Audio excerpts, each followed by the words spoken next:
Welcome to 5 after midnight. Pleasant nightmares.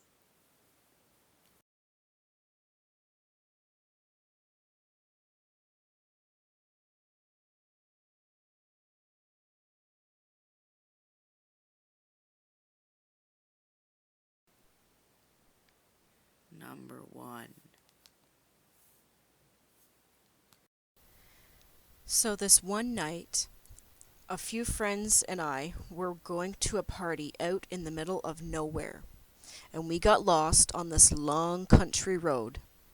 We had driven for about 20 minutes and not seen a gas station or a house or anything. And then all of a sudden, this ambulance comes out of nowhere and flies past us, and one of the doors flies open out the back, and a small cooler comes running out the back of the ambulance, and it almost hits us. So we turn around and stop to look for the cooler, and we find it half open with some of the ice that was inside of it dumped out on the ground. We open the cooler all the way, and we find a fucking human finger. So we are in a panic at this point. We close the cooler and go about 80 miles per hour trying to catch up with the ambulance, which we never did. We couldn't find where it went. So we stopped at a gas station to call 911, and we explained to the dispatcher what happened.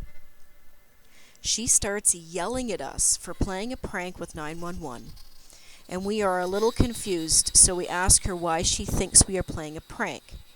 And she says it's because they don't have any ambulances out in that area that we are, and we are floored by what she said, so we think there must be some mix-up on her end.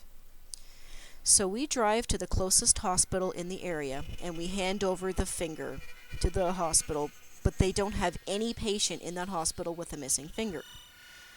The hospital calls the police, and we all give a statement and we go off our own way. And about a week later, the detective calls and gives me the biggest shock of my life when he says that they never found the ambulance or the person with the missing finger.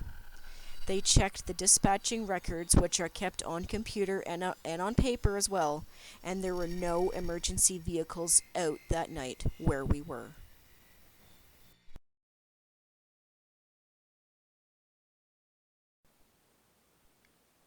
Number 2.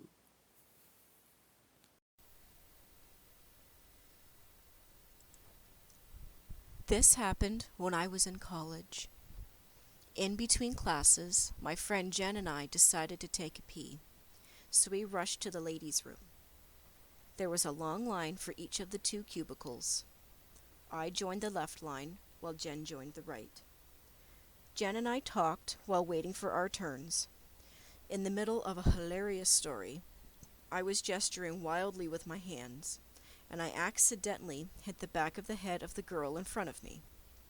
It barely grazed her, but I did mess up her smooth hair.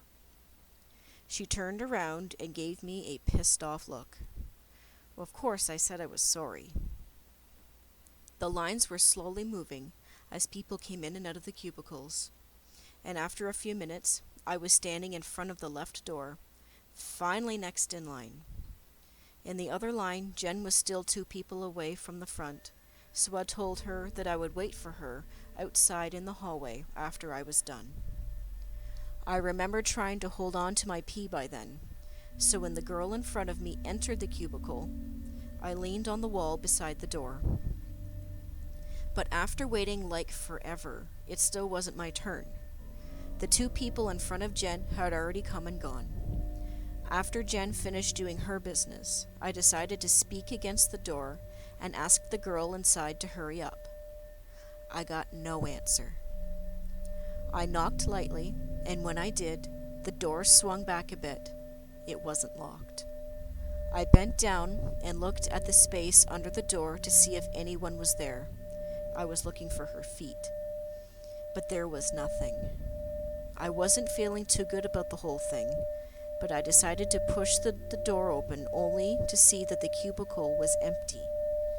The rusty window near the ceiling was closed shut, and even if it were open, it was tiny. There was no space under the wall between the cubicles, so she couldn't have crawled out to the right side, leaving through the other door. Also, she couldn't have left the cubicle without me knowing because I was leaning on it just beside the door. I was sure that she had gone in because I saw that happen. I even hoped that she wouldn't take too long. And I wasn't the only one who saw her. The girls in my line, especially the one behind me, were pretty spooked. Even the girls in the other line saw her. We all had left the toilet after that because we were just too freaked out. I still remember what she looked like. She was shorter than I am and had straight, chin-length hair.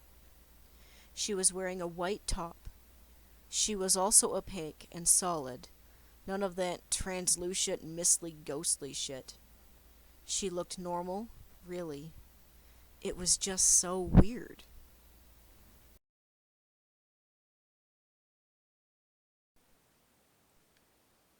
Number 3.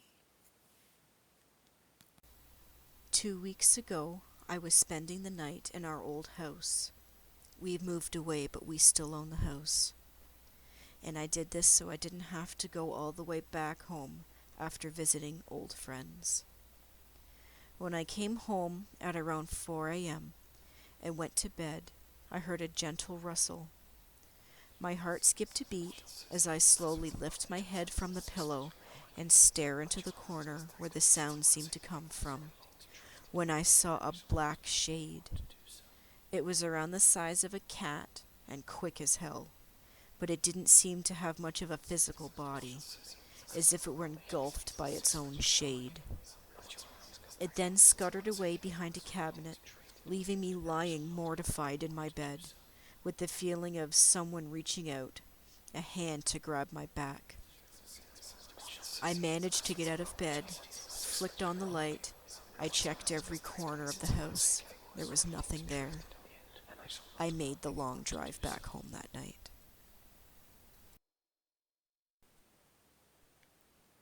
Number 4.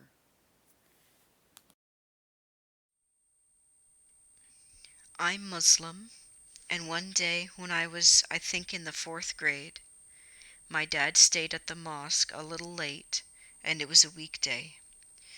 So I'm riding around a bike that they have at the mosque, and these 2 kids come up to me and want to play with me. One was African American, skinny and had short hair, and the other was a skinny blonde boy with hair that went down to his eyebrows. So we are playing, and I ask them where they're from. They say they live close by and they came there every day to the mosque. I've never seen these kids before, and I used to go a lot. So we continue playing, and then my dad decides it's time to go home. So I say goodbye and I left. And to this day, I've never seen either of those 2 mysterious boys ever again. And nobody there at the mosque knew who they were. Number 5.